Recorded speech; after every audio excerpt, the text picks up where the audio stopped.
Bienvenue dans cette nouvelle édition du 12-15 au sommaire de l'actualité. Au Cameroun, l'Ordre de Malte renforce sa coopération avec la Fondation Chantal Biya, organisation qui milite notamment pour l'accès aux soins médicaux et pour l'inclusion sociale des personnes vulnérables. La zone logistique multimodale de Nkok, officiellement en service au Gabon, l'infrastructure devrait permettre de renforcer le système maritime. Les touristes de retour en Tunisie, le nombre de visiteurs arrivés sur le territoire au cours des 5 derniers mois atteint les 3 millions. Mais tout d'abord, Félicien Kabuga a été déclaré inapte à être jugé par un tribunal de l'ONU basé à La Haye. Il n'y aura donc pas de procès à l'encontre du financier présumé du génocide au Rwanda en 1994. Les juges avaient déjà annoncé la suspension du procès en mars dernier. La juridiction serait néanmoins à la recherche d'une alternative qui ressemble le plus possible à un procès, mais sans possibilité de condamnation.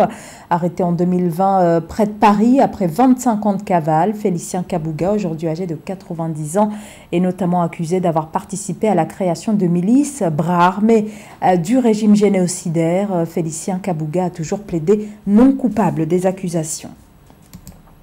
Au Cameroun, l'Ordre de Malte, organisation humanitaire, renforce sa coopération avec la Fondation Chantal Biya, fondation de la première dame camerounaise, dont les actions principales sont tournées vers l'accès aux soins de santé, au soutien des personnes handicapées et plus généralement vers l'insertion sociale des plus vulnérables. Nathalie Mo. L'Ordre souverain de Malte, représenté par son grand hospitalier Sandro de Francis, a effectué une visite de solidarité à la Fondation Chantal Biya le 5 juin 2023. De cette faste occasion, Sandro de Francis, dont la fonction correspond à celle de ministre de la Santé, des Affaires sociales, de l'Action humanitaire et de la coopération internationale de l'Ordre souverain de Malte, a salué la fructueuse coopération avec la Fondation Chantal Biya. Nous apprécions cette fondation avec laquelle on collabore du premier instant. Et ça nous fait sentir qu'effectivement on est en quelque manière présente un peu dans tout le pays. Nous souhaiterons et nous souhaitons augmenter en quelque manière notre partenariat. Ambassadrice de bonne volonté de l'Organisation des Nations Unies pour l'éducation, la science et la culture, UNESCO, la Fondation Chantal Biya est active en Afrique et plus particulièrement au Cameroun dans le domaine de la santé et du handicap pour les enfants, l'inclusion sociale et l'impact mère et enfant dans le développement des communautés. Avec plus de 90 actions et activités par an et plus de 15 000 enfants bénéficiant de son appui, la Fondation est devenue une référence de l'action sociale et humanitaire sur le continent. Et voir ce que Chantal fait pour sa population et pour le Cameroun, pour moi c'est une Afrique qui gagne. Dans cet hôpital, j'ai vu des malades de Centrafrique, du Tchad, du Congo qui viennent se faire soigner ici. Donc pour moi une rencontre médicale mais qui met le Cameroun en valeur. Je suis fier. La visite du grand hospitalier de l'Ordre souverain de Malte à la Fondation Chantal Biya s'inscrit dans les engagements du grand gala de charité de collecte de fonds en faveur des œuvres hospitalières de l'Ordre souverain de Malte au Cameroun qui a permis la levée de 30 millions de francs CFA pour la lutte contre les cancers pédiatriques. Déterminée à renforcer les actions sociales et humanitaires sur l'ensemble du territoire camerounais, la Fondation Chantal Biya multiplie des partenariats stratégiques avec des partenaires de référence pour pérenniser son action et le bien-être en faveur des milliers d'enfants et de femmes au Cameroun et en Afrique. Retour sur la situation au Sénégal. Le pays a fait face entre le 1er et le 3 juin aux pires troubles jamais connus ces dernières années. Ceux-ci sont survenus après la condamnation la semaine dernière à 2 ans de prison ferme de l'opposant Ousmane Sonko, condamnation qui a suscité des heurts qui ont fait au moins 16 morts. Marie-Raphaël Antolo, Absan Bibou. 16 décès, une cinquantaine de blessés et des dommages matériels considérables sont les résultats des affrontements entre la police anti-émeute et les partisans du leader Ousmane Sonko tenu à Dakar et à Ziguinchor le 1er juin 2023. Ces informations sont issues de la conférence de presse tenue par le commissaire divisionnaire Ibrahima Diop, directeur de la sécurité publique, le 4 juin 2023. La conférence a été organisée pour faire la lumière sur la situation sécuritaire dans le pays d'Afrique de l'Ouest. Au cours des derniers jours, nous avons malheureusement enregistré les éléments suivants. Un total de 16 décès, dont un survenu hier soir. De nombreux blessés et des dommages matériels ont été enregistrés. Nous présentons nos sincères condoléances aux familles éplorées qui ont perdu des proches. Nous souhaitons un prompt rétablissement aux personnes blessées lors de ces événements. Nous exprimons aussi toute notre solidarité envers les individus et les communautés affectées par ces troubles. Les affrontements du 1er juin au Sénégal sont intervenus en guise de mécontentement des partisans du parti patriote africain du Sénégal pour le travail, l'éthique et la fraternité, alors que leur candidat aux élections présidentielles de février 2024 venait d'être condamné par la chambre criminelle du tribunal de Dakar, 2 ans de prison ferme pour corruption de la jeunesse. D'après le commissaire divisionnaire Ibrahima Diop, la majorité des manifestants étaient des individus armés et dangereux. Jusqu'à présent, 500 personnes ont été interpellées, dont des mineurs et des étrangers, d'après la police. Ce sont des images qui montrent des personnes détentrices d'armes à feu. Et on a bien fait tout à l'heure de préciser qu'il s'agit bien évidemment d'armes de guerre, détenues parfois par des profanes, qui peuvent, de par la non-maîtrise de l'arme, commettre des faits dommageables. De l'autre côté aussi, on a vu des personnes détentrices, bien évidemment, d'armes de guerre, mais dont la manière de manier ces armes atteste à suffisance qu'il s'agit de personnes rompues à la tâche.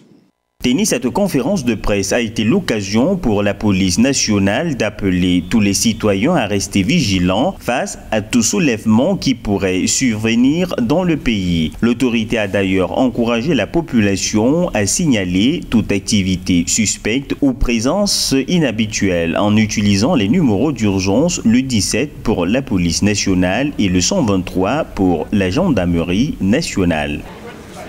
Les combats continuent à Khartoum entre l'armée régulière du général Abdel Fattah al-Burhan et les forces de soutien rapide du général Hemeti. Une guerre désormais dans sa 8e semaine au Soudan et malgré l'annonce de sanctions américaines contre l'armée et les paramilitaires, les combats aux armes lourdes continuent, les pillages se poursuivent et le nombre de déplacés ne cesse d'augmenter. À Khartoum, les civils sont privés d'eau courante et sont confrontés à une pénurie en plus de liquidités et à des coupures de courant. La situation est également grave au Darfour. Depuis le 15 avril, le conflit a coûté la vie à plus de 1800 personnes et à plus d'1,5 million. Il y a également plus d'1,5 million de déplacés et de réfugiés.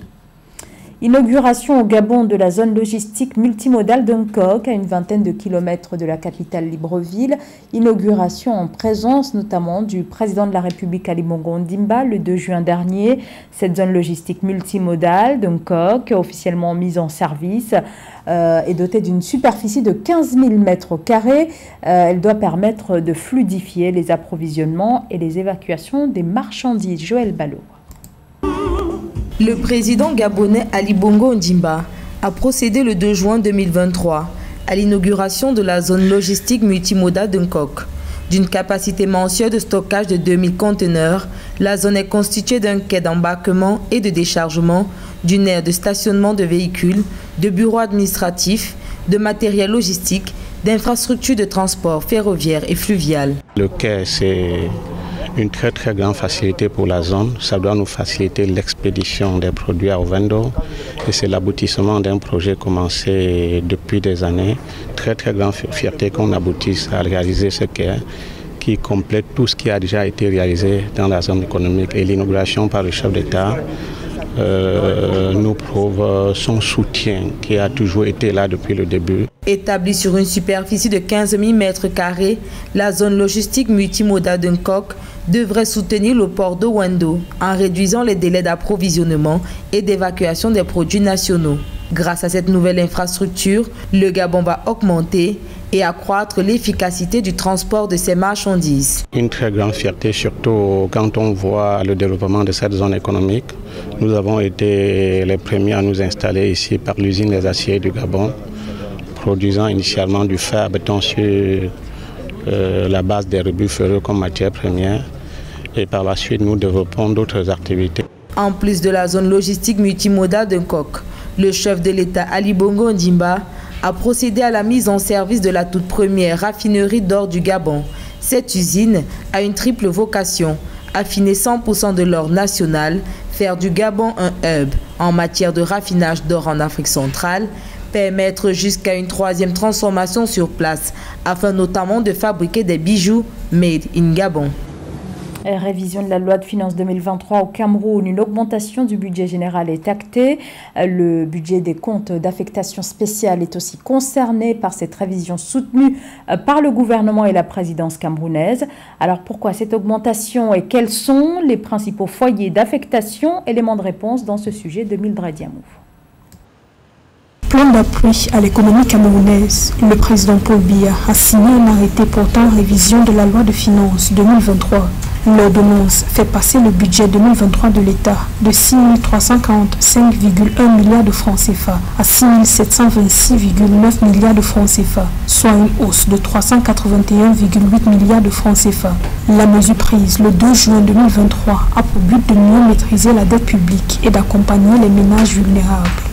Cette augmentation du budget de l'État a été dictée par des impératifs de remboursement de la dette. Voilà la réalité. Les 19% restants vraiment ne peuvent pas apporter un appui conséquent aux opérateurs économiques ni soulager les difficultés des ménages qui font face à des augmentations de prix intenables depuis pratiquement 6, 7 ou voire 10 mois aujourd'hui. Subventionner les carburants, c'est une démarche pratique de partage des fruits de la croissance. Cette modification intervient suite à la décision du gouvernement, sur des recommandations du Fonds monétaire international, de réduire le budget destiné aux subventions des carburants.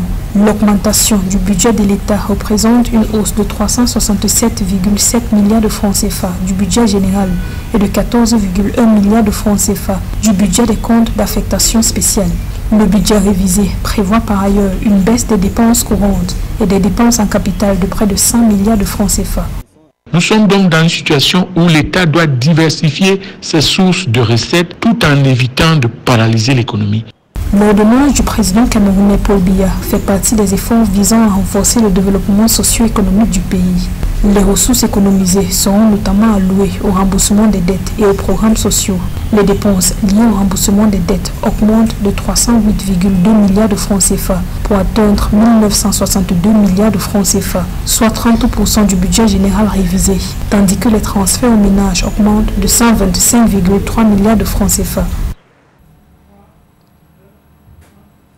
L'embellie touristique se confirme en Tunisie avec 3 millions de visiteurs depuis le début de l'année selon la Banque centrale, soit une hausse de 3,3% par rapport à la même période durant l'année 2019. Une belle reprise depuis la crise sanitaire qui a fragilisé toute l'industrie, un secteur vital pour l'économie tunisienne car le tourisme c'est plus de 14% du PIB. Mildred Diamou.